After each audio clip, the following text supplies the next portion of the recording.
queremos agradecerles que hayan concurrido hoy a la Universidad Nacional de La Matanza.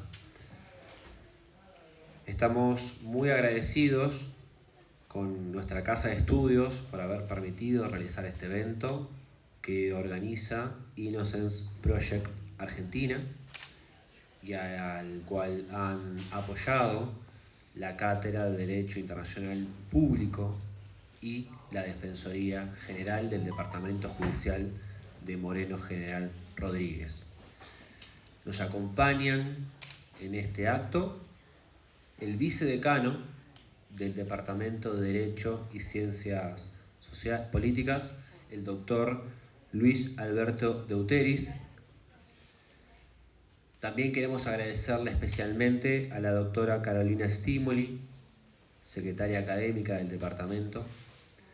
Nos acompaña también el doctor Juan Ignacio Mier, profesor adjunto de la Cátedra de Derecho Internacional Público.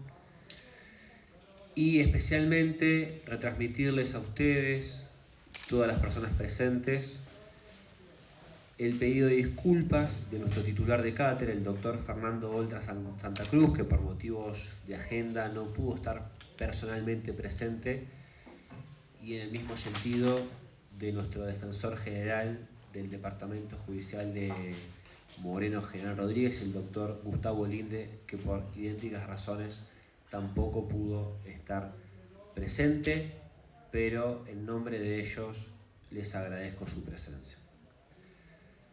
Hoy estamos reunidos en la aula de juicio de nuestro departamento para reflexionar sobre el Día Internacional de la Condena Errada. Por eso es que Innocence Project Argentina, que es una organización de la sociedad civil, fue la que ha tenido esta iniciativa de compartir junto a nosotros y junto a ustedes principalmente, por qué es importante reflexionar sobre las principales causas que generan condenas erradas en nuestros sistemas de justicia, y también desde el punto de vista de la comunidad internacional, que ustedes conozcan cuáles son los avances y las discusiones que se vienen dando en todo el mundo acerca del reconocimiento de un derecho humano a reclamar la inocencia cuando la persona ha sido condenada de manera injusta o ilegal. Sin más prólogos, les voy a dar la palabra en este acto a mis colegas para que se presenten y también para que presenten con mayor profundidad el sentido de esta jornada. Micaela. Bueno, gracias a todos y a todas por venir.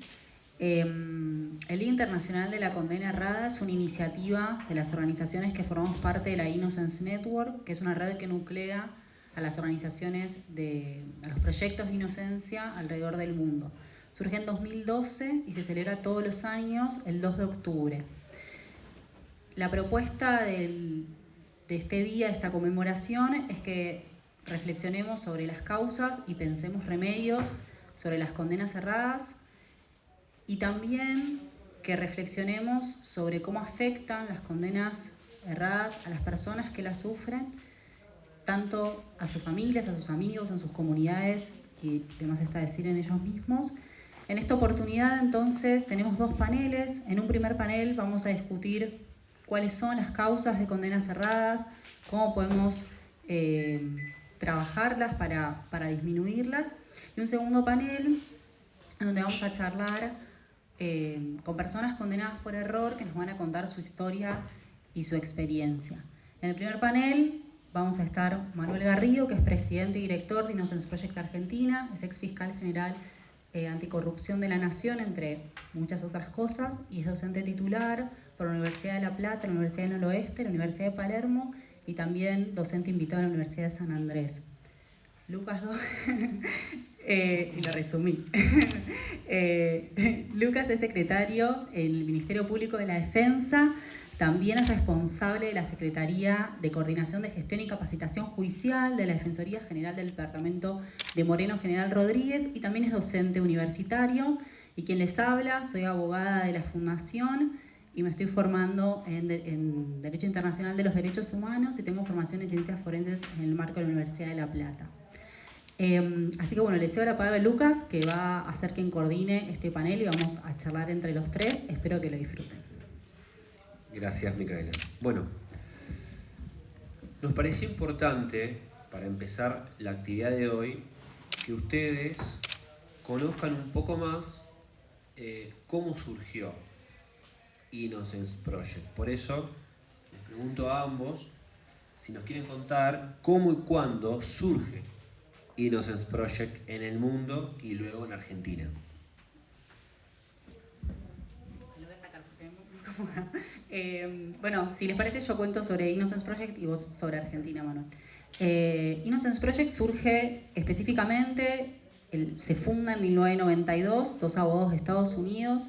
La historia comienza un poco antes, con un caso, una persona condenada por error, por un reconocimiento erróneo, varios en realidad, en donde con posterioridad, gracias al avance de las ciencias del ADN, se pudo demostrar de que esa persona no había cometido el delito por el cual se lo había condenado. Entonces, son estos avances en las técnicas de comparación de ADN lo que genera un auge sobre poder reabrir los casos, dado la conservación de la prueba biológica que permitió revertir las condenas en estos primeros casos y que después se tradujo en lo que se llama el movimiento de inocencia, y posteriormente se crea la Innocence Network, que como les comentaba nuclea a todos los Innocence del mundo, y todas las organizaciones funcionamos de manera independiente, más allá de formar parte de la Innocence Network, no es que somos sedes de la de Estados Unidos. Y en Argentina, entonces... Bueno, primero, esto no, sí, ahora sí, gracias. Bueno, primero quiero agradecer a Lucas y a las autoridades de la Universidad Nacional de La Matanza la posibilidad de estar acá haciendo la actividad y compartiendo nuestras ideas. Es una gran oportunidad en esta universidad tan importante poder conversar sobre esto. Como decía Micaela, estas organizaciones surgen en Estados Unidos y después se difunden por todo el mundo, porque este es un problema que existe en todo el mundo. Más allá de que en Estados Unidos, porque tienen un sistema penal absolutamente draconiano, digamos, obviamente por la cantidad de gente que está sometida al sistema legal penal, digamos, hay muchos más casos, pero bueno, digamos, la situación o la circunstancia fue que en Argentina hubo un caso, digamos, célebre de caso Carrera, porque fue de alguna manera documentado por un film que hizo Enrique Piñeiro. Enrique es un cineasta, entre otras cosas, y él conoció ese caso y decidió hacer un documental sobre ese caso. Es el caso de la llamada masacre de Pompeya, en donde una persona fue condenada a partir de haber sido confundida con haber participado de un robo, digamos, fue acribillada a balazos, digamos, cuando estaba inconsciente embistió a varias personas. Bueno, digamos, esta persona fue condenada, primero salvó su vida milagrosamente, después fue condenada atribuyéndole un hecho que no había cometido. Bueno, lo que Enrique refleja en su película, que se llama The Ratty Horror Show, es justamente todas las manipulaciones que dieron lugar a esa condena. A partir de esa película y con el material que había recopilado Piñeiro, hicimos una presentación como Amicus Curia. Todavía no existía nuestra organización, pero bueno, eso fue el germen. O sea, hicimos una presentación ante la Corte Suprema acompañando todas esas pruebas, documentos que se habían recopilado a partir de la película. Antes de hacer la película y luego de la película, porque la película generó una difusión y aparecieron muchos testigos que no habían sido convocados en el caso. En ese momento acompañé, digamos, hicimos una presentación ante la Corte, digamos, obviamente con Enrique Piñeiro, pero también con Adolfo Pérez Esquivel, con Nora Cortiñas. Y bueno, después de muchas idas y venidas, la Corte Suprema absolvió a Carrera. Digamos, a partir de esa experiencia, digamos, sentimos como que podíamos hacer algo más y que no era un tema que podía quedar librado a hacer una película para cada caso que se conociera. Entonces, Enrique se enteró de que existía este movimiento en Estados Unidos, que trabajaban con casos de condenas cerradas, y decidimos ir a conocer cómo trabajaban los casos en Estados Unidos, y ahí fue que tomamos contacto con la gente de California, del California Innocence Project, con Justin Brooks, y decidimos crear nuestra organización, que en líneas generales sigue los lineamientos de cómo trabajan las organizaciones de inocencia en Estados Unidos, que básicamente tienen 3 pilares. Uno es el patrocinio gratuito de personas condenadas por error, la segunda cuestión es el trabajo con estudiantes, y el tercer pilar tiene que ver con promover reformas en el sistema legal penal, que son las que favorecen o generan estas equivocaciones, bueno, no solamente equivocaciones, porque puede no haber equivocaciones, sino que también hay casos intencionales de condenas de personas inocentes. Entonces, eso básicamente explica digamos, el origen de nuestra organización, que ya tiene un poco más de 10 años, y bueno, ¿qué fue lo que inspiró su creación en la Argentina? Manuel, te hago una pregunta. ¿Es una organización gubernamental o es una organización de la sociedad civil independiente? Es una organización de la sociedad civil. O sea, nosotros no somos una oficina estatal, tampoco recibimos fondos estatales, sino que bueno, digamos, trabajamos y nos financiamos con el aporte de particulares, ¿no? Que les interesa el tema y hacen su aporte para que nosotros desarrollemos nuestra actividad. Un dato muy importante que me parece interesante destacar es que el trabajo nuestro es el patrocinio gratuito, o sea, nosotros, la asistencia legal que brindamos es gratuita una vez que tomamos un caso. Y otro dato también que por ahí es interesante, y sobre el cual podemos después charlar un poco más, es que la experiencia en la Argentina nos hizo modificar o adoptar algunas modalidades específicas que nos diferencian de cómo trabajan en Estados Unidos en algunas cosas. Y tienen que ver con las particularidades de nuestro sistema legal penal. Que básicamente tienen que ver con el abuso desmesurado de la prisión preventiva y la duración absurda de los procesos penales. Entonces, en un contexto en el que los procesos duran años y años y años, y en donde las personas están en prisión preventiva, nosotros fuimos tratando de acomodar nuestro trabajo para prestar algún tipo de ayuda también a esas personas, aunque no esté firme la condena. Bien. Creo que este es un tema que nos puede interesar profundizar. ¿Cómo se trabaja hacia adentro de la fundación? Entonces le pregunto a ambos, ¿cuántas personas trabajan en la fundación y cuáles son las áreas de trabajo que tienen dentro de la organización? Un poco Manuel explicó, las áreas de nuestro trabajo son 3. Litigio estratégico, que es la representación legal de personas condenadas por error. Educación, que es formar abogados con una perspectiva activa en relación con la producción de prueba, siendo defensores. Y también sobre las causas, ¿no?, de las condenas cerradas, cuáles son los problemas, brindarles herramientas sobre otras ciencias que asisten al derecho y que son elementales para el proceso penal y para una defensa eficaz. En ese marco tenemos varias clínicas, tenemos una clínica en la Universidad de San Andrés, una clínica en la Universidad de Palermo y una clínica propia dentro de la fundación que es abierta a toda la comunidad educativa de la ciudad y provincia de Buenos Aires, estudiantes de Derecho, y también promover reformas legislativas y políticas públicas en orden a nuestra agenda. Somos una organización pequeña y esto me parece muy importante remarcarlo.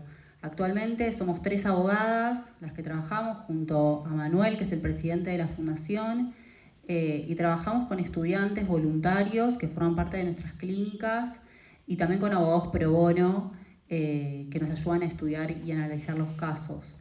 Y ya, si les parece, nos podemos adentrar un poco sobre cómo estudiamos un caso, ¿no? Como brevemente sabemos que hay muchas personas que tienen dudas sobre eso, así que nos parece una buena oportunidad. Muy brevemente lo voy a decir porque si no nos va a demandar mucho tiempo y es muy administrativo, ¿no? Pero todos nuestros casos deben llegar a través de un formulario. El formulario se completa en la página web, es bastante accesible y si no, siempre que tengan alguna dificultad, nosotros ayudamos, llamamos por teléfono a las personas para que lo puedan completar. Ahí se busca que cumplan con requisitos formales que tienen que ver con formar parte de la Innocence Network, nos exige algunos requisitos. Los más importantes, hay otros, pero voy a mencionar 2 que son los más importantes. La persona debe ser inocente. Inocente significa que no tenga ninguna participación en el delito, ningún tipo de participación en el delito. Y el segundo requisito, en principio, es que la persona tiene que haber sido condenada por un tribunal superior. Esto quiere decir, fue condenada en un juicio oral y luego su sentencia fue confirmada por un tribunal superior, por el Tribunal de Casación de la Provincia de Buenos Aires, por ejemplo, en el caso de la provincia. Después hay otros requisitos formales que no vienen al caso. Una vez que la persona cumple con estos requisitos formales, hacemos un análisis preliminar sobre, por ejemplo, la sentencia condenatoria, los recursos, y el objetivo es evaluar si es posible producir prueba nueva. ¿Por qué? Porque nosotros, en principio, trabajamos presentando una acción o recurso de revisión, y el supuesto que trabajamos es el de la prueba nueva. Esto quiere decir que tiene que haber una prueba que no fue valorada en el juicio, que no se conocía al momento del juicio, en principio, que demuestre de manera contundente y evidente que la persona no participó de los hechos. Y este requisito no lo pone la Fundación, lo pone el Código Procesal de la provincia de Buenos Aires o de otras provincias en otros casos. Entonces, el estándar es bastante alto para que nosotros podamos tomar un caso. Entonces, una vez que analizamos las sentencias, los recursos y evidenciamos que es posible investigar el caso para evaluar la posibilidad de producir esta prueba nueva, de encontrarla, pasamos al tercer paso de análisis, que ahí sí estudiamos toda la causa en profundidad, todo lo que sucedió en la causa, y vamos en busca de esta prueba nueva que nos va a permitir abrir la instancia de revisión. Esto es muy complejo, nos lleva muchos años, por eso nuestro promedio entre que una persona completa el formulario en la página web y nosotros decidimos qué hacer en el caso, suele llevar tal vez 5 años todo ese proceso o tal vez menos, depende mucho de los casos, es simplemente un número grande para no dejar a nadie afuera. Y esto me parece muy importante porque lleva tiempo y nosotros sabemos que hay personas del otro lado y que están esperando una respuesta. Entonces nos pareció importante en este espacio contar cuál es nuestro recurso humano y cuáles son los pasos que hacemos y por qué a veces demora tanto la respuesta de la Fundación. ¿En cuántos casos han intervenido al día de la fecha? ¿Tienen ese dato? Sí, en calidad de amicus curiae, que es una presentación que se hace ante un tribunal explicando razones, como ayudando, si se quiere, como para que todos entendamos, como ayudando a los jueces sobre algunos aspectos que a la sociedad civil le parecen importantes. Tenemos una presentación en 20 casos, presentamos, ¿no? En todos tuvimos éxito, eso también es importante decirlo. Y como defensa trabajamos en 3 casos y tenemos 3 casos más que asumimos la defensa, pero todavía estamos trabajando en el recurso de revisión para presentar pronto. Eso sí, recibimos peticiones, no sé si tenés el número ahí, pero sí tenés el número de la cantidad de peticiones que recibimos. Con trámite, digamos. Claro, o sea, no tengo el número exacto, pero no. Son más de 300, diría 500 al año. Al año. sea, de ese filtro de 300 aproximadamente al año, porque fue creciendo el número. Al principio no teníamos tantos pedidos. Digamos, los casos que tienen viabilidad para tener éxito es un número muy reducido. Bien. Un tema que nos interesa especialmente remarcar, como me presentaba hoy Micaela, yo soy abogado de la defensa pública, son los factores que inciden en las condenas cerradas, o sea, los factores de riesgo. De esto queremos conversar ahora.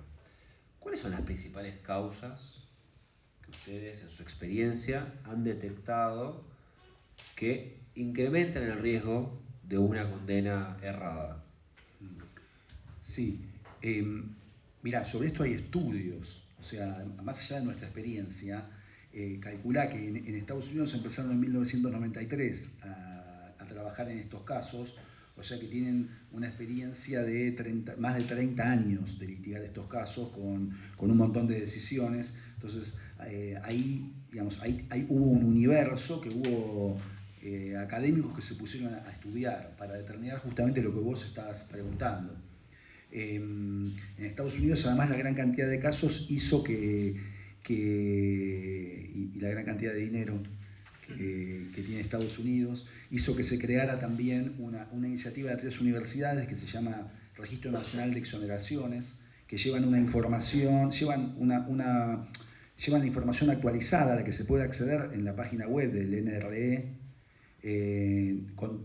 donde llevan cuenta de todos los casos y además también realizan de alguna manera investigaciones, reseñas, análisis de ciertos perfiles o particularidades de esos casos. Entonces, hoy en día hay bastante información sobre cuáles son esos factores y nuestra experiencia aquí en la Argentina es bastante coincidente con algunas particularidades que si querés podemos decir.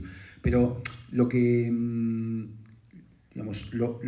primero que hay que decir es que en general los factores o las causas de esas condenas cerradas no son causas aisladas. En general hay una combinación de factores.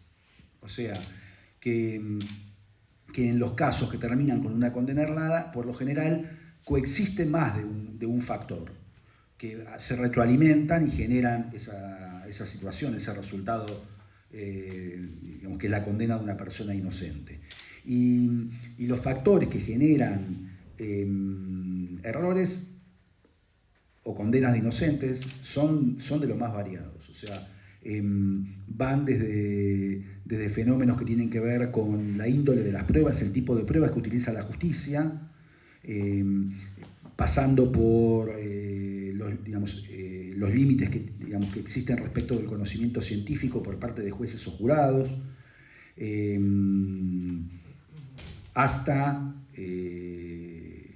problemas que tienen que ver con directamente irregularidades o delitos cometidos por investigadores.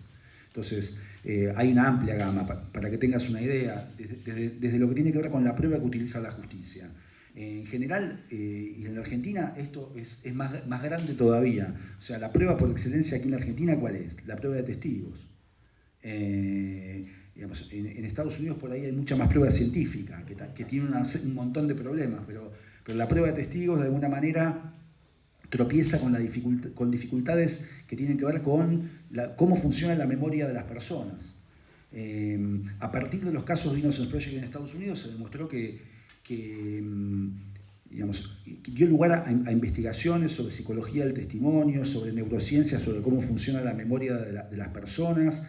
Y bueno, en Estados Unidos se demostró que uno de los factores que genera más errores son los reconocimientos de personas. Y nosotros en la práctica en la Argentina seguimos basando las decisiones en reconocimientos hechos por víctimas o testigos. Y esta es una de las pruebas que tiene más índices de error. ¿Por qué? Porque hay múltiples factores que inciden en que el testigo o la víctima pueda confundirse.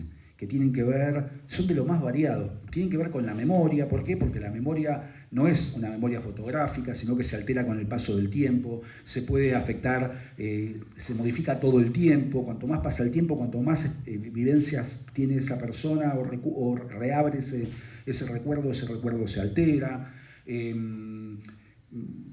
Hay factores que inciden en esa memoria, que tienen que ver con situaciones de estrés, miedo, falta de focalización de las situaciones por parte de quien es llamado a hacer un reconocimiento o aportar información a un juicio.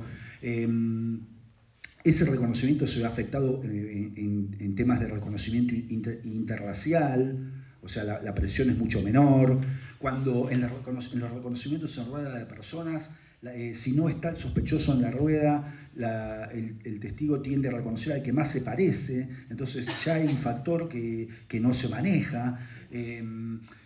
O sea, hay muchos factores que tienen que ver con la memoria, y también hay muchos factores que tienen que ver con nuestros procedimientos. Nosotros seguimos, nuestros sistemas judiciales, penales, siguen con códigos que fueron redactados antes de que todo esto se conociera. Entonces, las prácticas para cómo tomar una declaración o cómo hacer un reconocimiento siguen siendo las mismas, y no toman en cuenta los avances en las ciencias que demuestran que esos factores o la manera en que la justicia lleva a cabo esos procedimientos también puede inducir errores. Entonces, esto hizo que en Estados Unidos se hayan modificado en varios estados estos procedimientos, porque los procedimientos también pueden generar errores. Entonces, desde la prueba de testigos, que encima acá en la Argentina es la prueba, pasando por problemas científicos, hay dificultades que tienen que ver con cómo interpretamos las ciencias. O sea, tenemos una especie de sobrevaloración de la ciencia. O sea, esto lo dice la ciencia, ¡pah!, es espectacular, ¿no? Es infalible. Y la ciencia es un conocimiento probabilístico. Todas las ciencias no tienen la misma fiabilidad. O sea, en Estados Unidos, a raíz de todos estos desastres, y fíjense ustedes que en Estados Unidos encima tienen series en donde magnifican el papel de la ciencia en las investigaciones forenses, y bueno, esto dio lugar a varios documentos en donde las academias de ciencias señalan precisamente que las ciencias forenses no son tan confiables como parece, y que además las ciencias forenses no son todas iguales. O sea, hay ciencias más fiables, como puede ser la genética forense, porque trabaja toma en cuenta índices de error, es objetiva, se basa en muestras de ADN de las poblaciones con las que se compara el ADN. O sea, desde una disciplina, que es la más fiable, pero que tampoco es infalible el ADN, tampoco, sobre todo cuando las comparaciones son entre varias muestras. Y también porque depende de factores de cómo se realizó esa prueba, qué laboratorio lo hizo, cómo se custodió la muestra, qué reglas o qué supervisión tiene ese laboratorio. Bueno, un montón de cosas que inciden en la fiabilidad de esa prueba. Bueno, desde ahí todas las demás disciplinas son cada vez menos fiables. ¿Por qué? Porque muchas no son objetivas, hay un factor subjetivo muy importante, que es quién es el perito que realiza y las percepciones de ese perito. Entonces, por un lado que la ciencia en sí es un conocimiento probabilístico, y por otro lado que nosotros y los jueces también y los jurados también magnifican esa supuesta verdad que brinda la ciencia. Entonces esto lleva a errores también. Bien, quiero hacerles una pregunta ahora, que tiene que ver con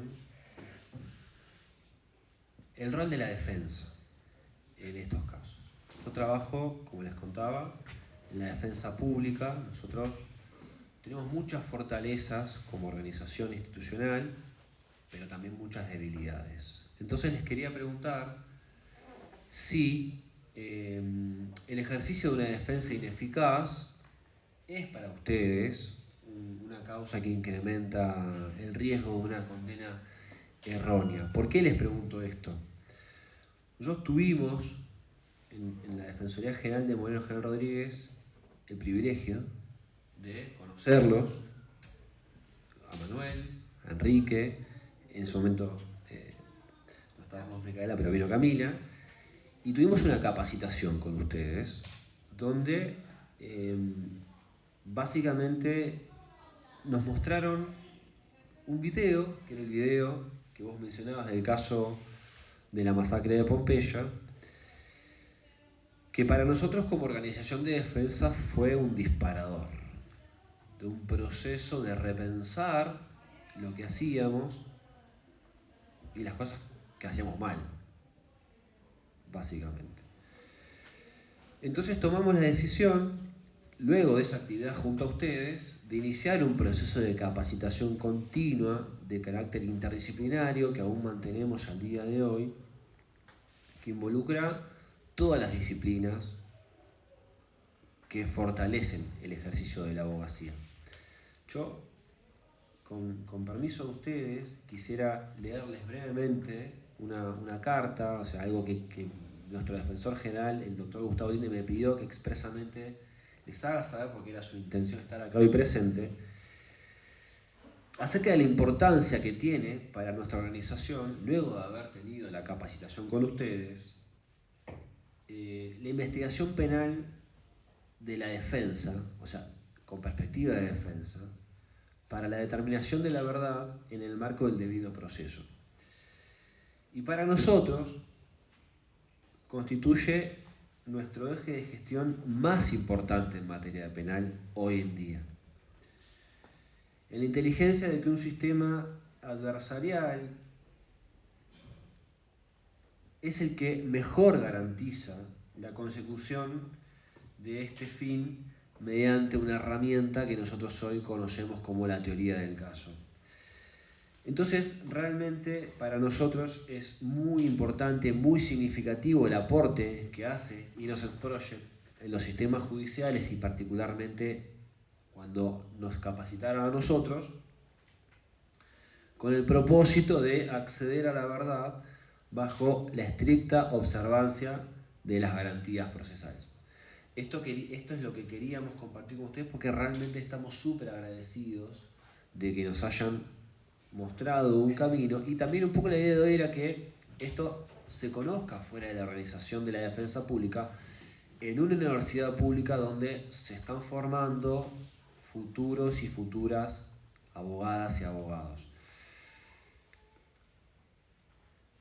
Evitar este tipo de situaciones, las condenas cerradas, es una preocupación que tenemos todos en el sistema de justicia, no solamente las defensas. Conozco muchos y muchas fiscales que también les preocupan y muchos jueces y juezas que también les preocupa. Pero, y acá va la pregunta, ¿cuál creen ustedes que es el rol de la defensa cuando es ineficaz?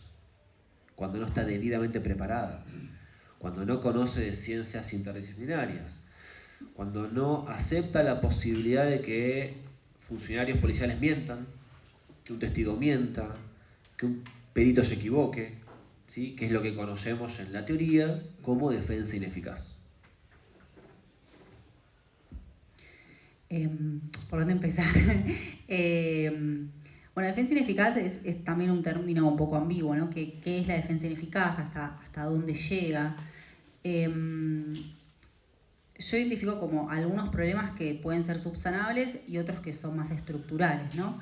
En relación con los subsanables, un poco lo mencionamos al principio, que es la importancia de una defensa activa, una defensa que busque prueba, que tenga su teoría del caso, que la prepare, que la defienda en el juicio, en contraposición con una defensa pasiva que espera la prueba producida por la fiscalía y solo piensa argumentos para rebatirla, incluso tal vez sin conocerla en profundidad, ¿no? Como esperando al juicio a ver qué es lo que pasa.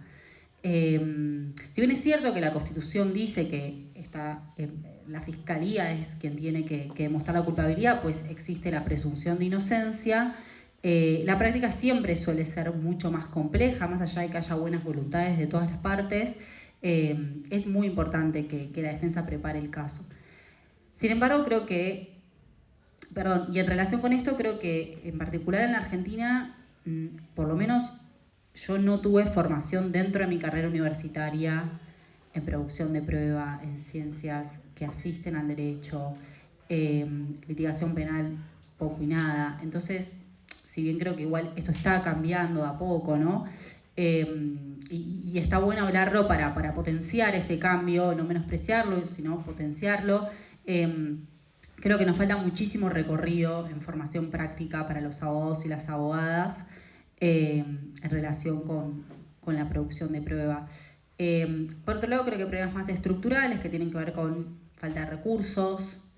Un poco lo hablamos antes de esta exposición, que por más que a veces la defensa tenga toda la voluntad de querer hacer todo lo que mencionamos anteriormente, si no hay dinero para contratar un perito que contradiga lo que dijo el perito de la fiscalía, es muy difícil. Incluso esto sucede en Estados Unidos. El último análisis que hicieron sobre el tema decía que para que haya una defensa eficaz se deberían triplicar los recursos de las defensorías en Estados Unidos. O sea, imagínense lo que nos falta acá. Así que creo que es un tema complejo y que justamente involucra como varios aspectos. Sin embargo, creo que es muy importante y muy valioso, por ejemplo, lo que están haciendo ustedes en relación con la formación, con hacer cursos, capacitaciones, estos espacios, para cambiar ese paradigma de defensa pasiva y que tenga un rol más activo. Yo quería comentar que, bueno, primero felicitarlos a ustedes por el trabajo que vienen haciendo. Digamos, en las investigaciones sobre las causas de condena errada, la defensa ineficaz es uno de los factores que se señalan y que además, si aparece combinado con alguno de los otros factores, es demoledor. Entonces, y la idea del sistema adversarial que vos mencionaste tiene que ver también, la idea es que del sistema adversarial es que esa plena contradicción es lo que va a permitir acceder a la verdad. Si falta una parte en la discusión o en el aporte a esa verdad, ya de por sí que, nunca se accede a la verdad, pero va a estar más lejos todavía si la defensa no trabaja en ese sentido. Entonces, sí, es un factor muy importante. Y bueno, es importante que la defensa tenga un papel protagónico, como decía Mica, y bueno, y sí hay factores estructurales que son complicados a los cuales hay que prestarles atención. Para que tengas que no necesariamente tienen que ver con la defensa pública, ojo, porque también los problemas se dan con la defensa particular, porque puede ocurrir que haya una sobresaturación de casos, o también hay un tema de recursos. La justicia penal es una justicia que funciona de manera discriminatoria, o sea, recae sobre personas que no tienen recursos para producir prueba, que a veces requiere dinero. Entonces ya de por sí, estás partiendo de una situación, desigual y discriminatoria, que la discriminación también es un factor.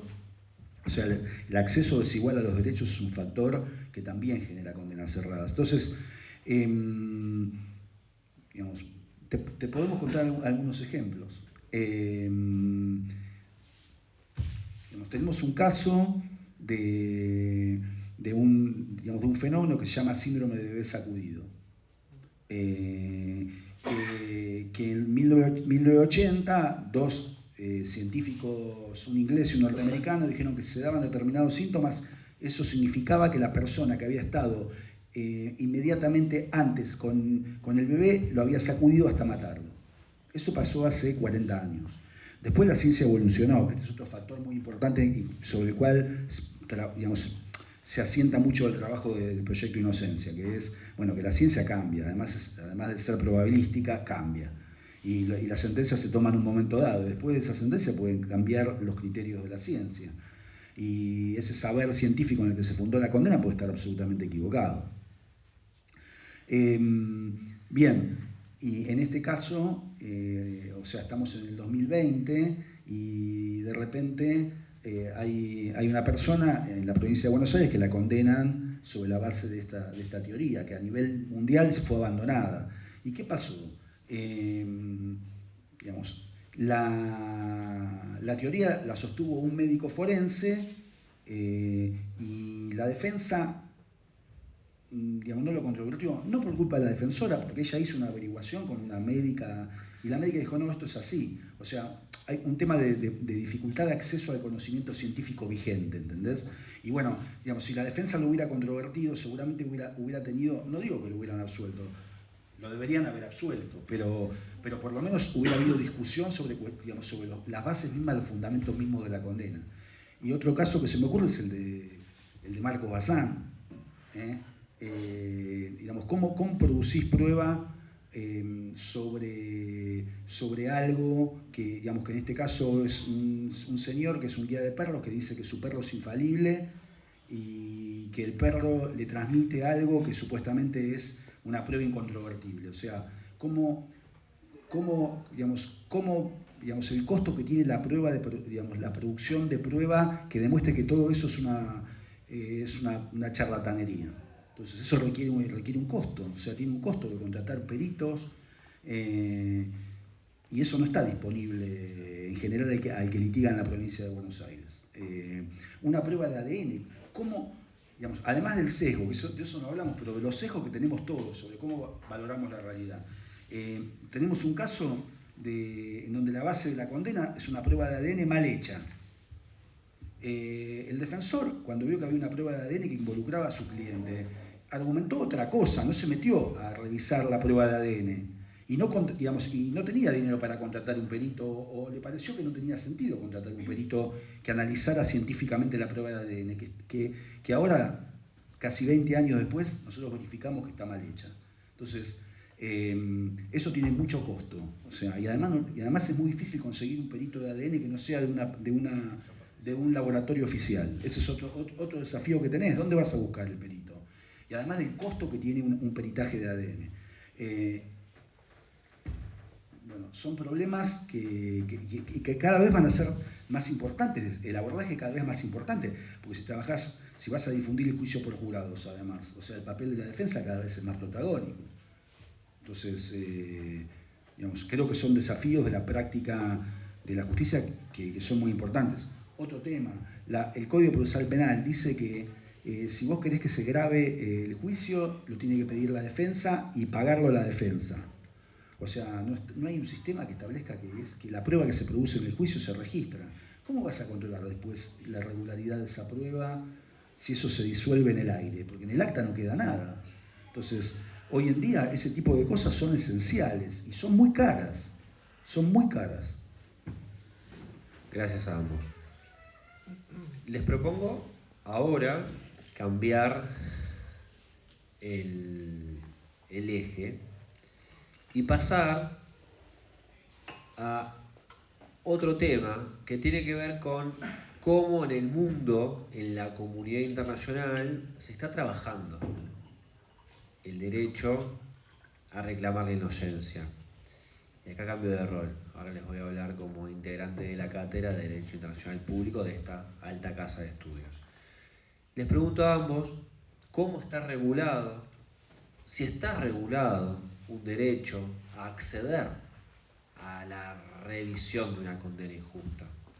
Porque como vimos, las causas son muchas, se potencian recíprocamente, y en un sistema con deficiencia estructural como el nuestro, el riesgo realmente de que una persona sea injustamente condenada, evidentemente es muy elevado. Entonces la pregunta concreta sería si se está trabajando en el mundo acerca de cómo prevenir y cómo reparar este tipo de situaciones. Bueno, en primer lugar, no existe un reconocimiento pleno y explícito en el derecho internacional de los derechos humanos en relación con reclamar por la inocencia una vez que la persona ya fue condenada. Sin embargo, representantes o personas que trabajan en estas áreas empezaron a trabajar esta problemática y a pensar el modo a pensar si hay algún modo para derivarlo de otros derechos existentes, ¿no? en la legislación internacional. Y el primer problema que identificaron es, bueno, ¿qué pasa con los países que no tienen lo que nosotros tenemos, ¿no? No tienen el recurso de revisión o la acción de revisión?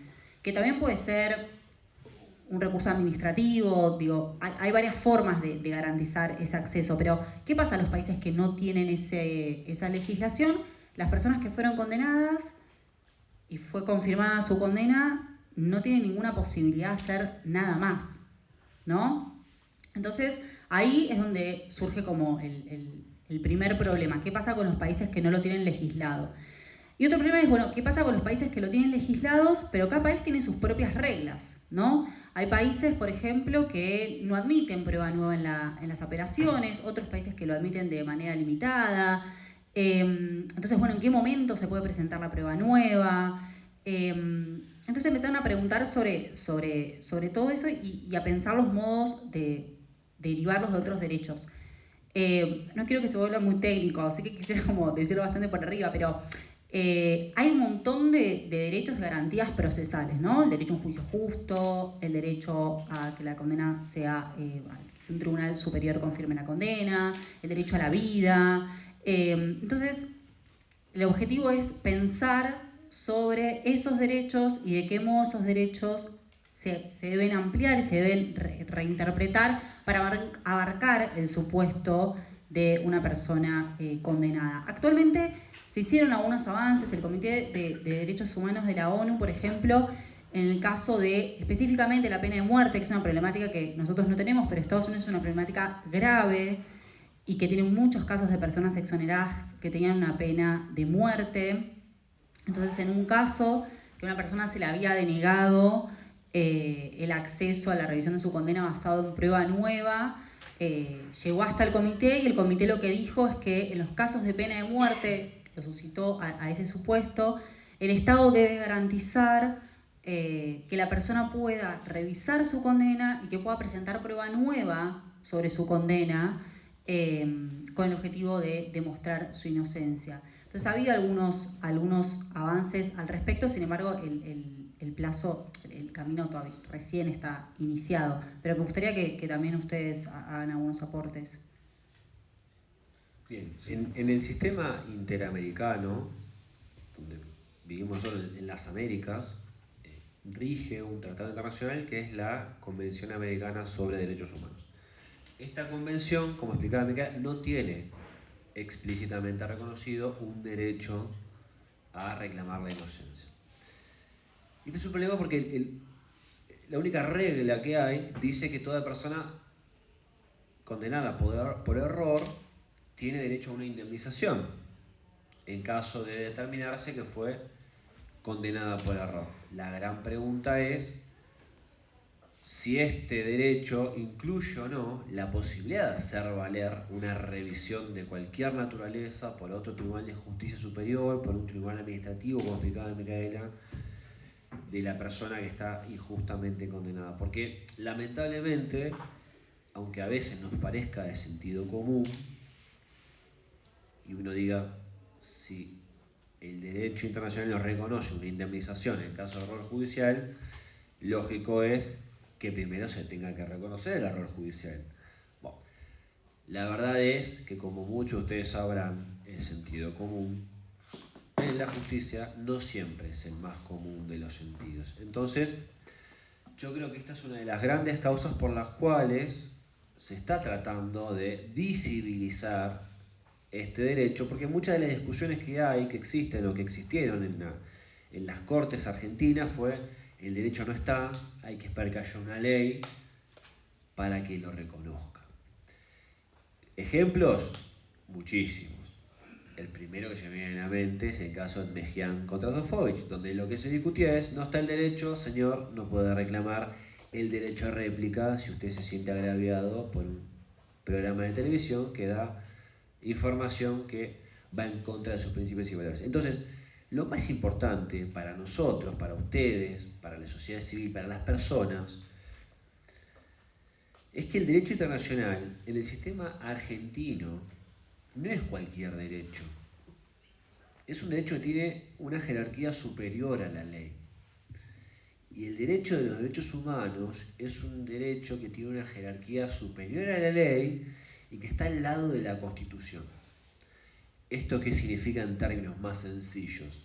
Si alguno de ustedes juega al truco y una discusión judicial fuera una ronda de truco, el derecho de los derechos humanos es el ancho de basto o el ancho de espadas en una discusión, porque la propia Constitución Nacional reconoce que tiene un valor jurídico superior al resto de las normas jurídicas, al resto de las cartas. Entonces, que esté expresamente reconocido en el sistema jurídico este derecho para la persona víctima de una condena errada es decisivo para que se le reconozca su derecho a la inocencia, para poder visibilizar a través de un recurso, cualquiera sea su nombre, cualquiera sea su naturaleza, que la justicia se equivocó, porque la justicia se equivoca, se los garantizo yo que trabajo en la justicia.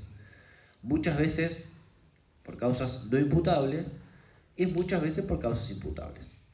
El tema es que haya un mecanismo ágil para que las personas puedan hacer valer su inocencia. Y que este mecanismo ágil nosotros, las abogadas y los abogados, lo tengamos a disposición para poder hablar en nombre y en representación de nuestros clientes, que son las víctimas del error judicial. Así que para mí esto fue una gran novedad, yo desconocí estas discusiones, por eso les agradezco otra vez a la organización haberme puesto en tema, porque esto me parece muy importante que se discuta en el mundo la ausencia expresa de este derecho, no es cualquier derecho. Si sabemos que la justicia se equivoca, hay que darle herramientas a la sociedad civil para hacer valer su inocencia y visibilizar el error y reparar las consecuencias del error. De nada sirve que te indemnicen 50 años después si te mantienen injustamente detenido 45 años. Esto es lo importante, que ustedes lo vean como una herramienta de la vida real. El derecho no es un código en una biblioteca. No es la idea que queremos nosotros como docentes de esta casa de estudios llevar a nuestras jóvenes asistentes. O sea, el derecho es una herramienta concreta. Y esto es lo importante, que ustedes lo vean como una herramienta concreta para hacer valer sus derechos. El derecho a la libertad, el derecho a la vida, el derecho a la dignidad, el derecho a la integridad física, psíquica y psicológica. No sé, Manuel, si querés agregar algo. Sí, me gustaría, nosotros estamos justo trabajando en una amicus curia en donde vamos a plantear estas cuestiones a raíz de la desestimación arbitraria de un recurso de revisión que interpuso la Defensoría Oficial en federal. Pero en relación con el derecho, como bien decís vos, hay toda una gestión para promover este derecho a nivel internacional, esencialmente porque, y bueno, digamos, hay varias finalidades. Una tiene que ver con que sea un reconocimiento de eso como un derecho, hay más legitimidad en la discusión, simbólicamente eso tiene un impacto, y después también está la posibilidad de reclamar la violación ante los mecanismos de supervisión. Entonces, digamos, no es un tema menor y hay de todo tipo de argumentos. A nivel del Convenio Europeo de Derechos Humanos, uno de los argumentos que me pareció original e interesante es el que habla de la confianza ante los estados. Si un estado no garantiza adecuadamente ese derecho, digamos, ¿por qué va a extraditar a una persona si la llegan a condenar por error y no puede reclamar con la misma amplitud que está reclamando en un país? Yo quería mencionar que en nuestra, digamos, que dos puntos sobre los cuales, digamos, es posible apoyar los argumentos o la discusión en nuestro sistema.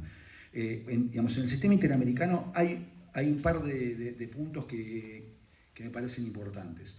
Uno muy importante, hay un fallo de la Corte Interamericana de Derechos Humanos, Maldonado Vargas, contra Chile, en donde hay una expresa referencia a recurso de revisión. A esta persona la habían condenado sobre la base de torturas. La condena estaba firme, la había condenado un tribunal militar, y cuando fue a la Corte Suprema, digamos, demostrando que había sido torturada y alegando que era inocente, le dijeron: ese recurso acá no existe. Entonces, la Corte Interamericana ya tiene dicho que, claro, era un caso de tortura, pero entiendo yo que los argumentos son extrapolables a otras situaciones. La Corte Interamericana tiene dicho que existe, que el recurso de revisión tiene que ver con el derecho a la protección judicial del artículo 25 de la Convención, tiene que ver una protección eficaz y debe garantizárselo frente a casos de inocencia cuando hay derechos en juego. Entonces, a mí me parece que hay un punto de partida interesante, y otro punto de partida interesante en el sistema interamericano, nada que ver con el proceso penal, pero sí con el recurso de revisión. Hay una disidencia en el caso de Jenny Lacayo, del gran maestro Cansado Trindade. Él hace toda una elaboración sobre la importancia del recurso de revisión como mecanismo garantizador de derechos, y creo que lo está haciendo en referencia a cualquier tipo de equivocación o de error judicial, no solo errores penales, sino también civiles. De hecho, él elabora esa disidencia en el marco de un recurso de revisión que alguien presentó contra una sentencia de la propia Corte Interamericana. Entonces, me parece que en el sistema interamericano tenemos un par de puntos donde apoyarnos para reclamar. Tenemos el derecho a la protección judicial, tenemos el artículo 8.1, cuando habla del derecho a acceder a un juez para discutir cualquier tipo de derechos, y más que nada, bueno, y también es importante porque muchas veces también hay un rechazo puramente formalista de los recursos de revisión, y hay una tradición en el sistema interamericano de que los recursos no solamente tienen que ser no solamente tiene que haber una observancia formal, sino tiene que haber una observancia real. O sea, no puede haber una desestimación puramente formalista de un recurso, que es el problema con el que estamos tropezando con los recursos de revisión. Y el segundo punto, que también me parece un buen punto de apoyo, es un pronunciamiento del Comité de Derechos Humanos de la ONU, en un caso contra Kazajistán, Abdiev contra Kazajistán, donde también era una persona que planteaba su inocencia y no le admitieron la revisión de la condena, y ahí el Comité de Derechos Humanos entiende también que lo que él estaba planteando era el derecho al primer párrafo del debido proceso, que tiene que ver con el acceso a un juez, y consideró que debía garantizársele la posibilidad de la revisión. O sea que me parece que no estamos tan huérfanos en el panorama actual. Tenemos algunos puntitos, algunas piedras donde apoyar nuestros pies, y sobre todo en el sistema interamericano. Bueno, obviamente que un pronunciamiento del Comité de Derechos Humanos de la ONU también es muy importante, es bastante reciente. El caso es un caso de 2015, pero creo que el pronunciamiento es del 2021. Pero van en la misma línea, y me parece que ahí se puede trabajar y argumentar. Serían casos digamos, en donde se encuentra o se funda ese derecho de manera derivativa, ¿no? Del debido proceso, del derecho a la protección judicial eficaz, que son derechos que están recontra consolidados en nuestro sistema. Bien, me parece súper interesante que hablemos de estos temas para que entre todos entendamos de que la ley no termina en la República Argentina. Hace años, siglos, venimos a decir, se discute en el mundo de que la persona humana, o sea, ustedes, nosotros, también somos en algún punto ciudadanos del mundo, y que independientemente del lugar donde nacimos, tenemos derechos que nos corresponden por nuestra propia calidad de persona. Entonces, esto es importante porque muchas veces sentimos que las autoridades de nuestro país no nos escuchan, no son confiables, no dan respuesta. Entonces es muy importante que la sociedad civil sepa efectivamente que hay otras herramientas internacionales que nos permiten, llegado el caso de que las autoridades locales no nos escuchen, o como decía Manuel, no nos den una respuesta efectiva, eficaz al planteo, una respuesta adecuada, que nos permiten reclamar internacionalmente. Y esto no siempre lo somos conscientes, incluso nosotros, abogados y abogadas. Muchas veces creemos que llegamos a la Corte Suprema y se termina la discusión. No siempre es así, y es importante que ustedes también lo sepan. Somos parte, los seres humanos, de la comunidad internacional, y como tal tenemos derechos fundamentales que están reconocidos por todos los estados. Y estemos donde estemos, en cualquier país del mundo, aunque sea de paso, de viaje, de vacaciones, el estado donde estemos tiene el deber de garantizarnos esos derechos. Y el derecho a la protección judicial, como decía Manuel y Micaela, siempre es un derecho fundamental de la persona humana, más allá de esta deficiente regulación más o menos. Bueno, si les parece, pasamos a hacer un break de 15 minutos.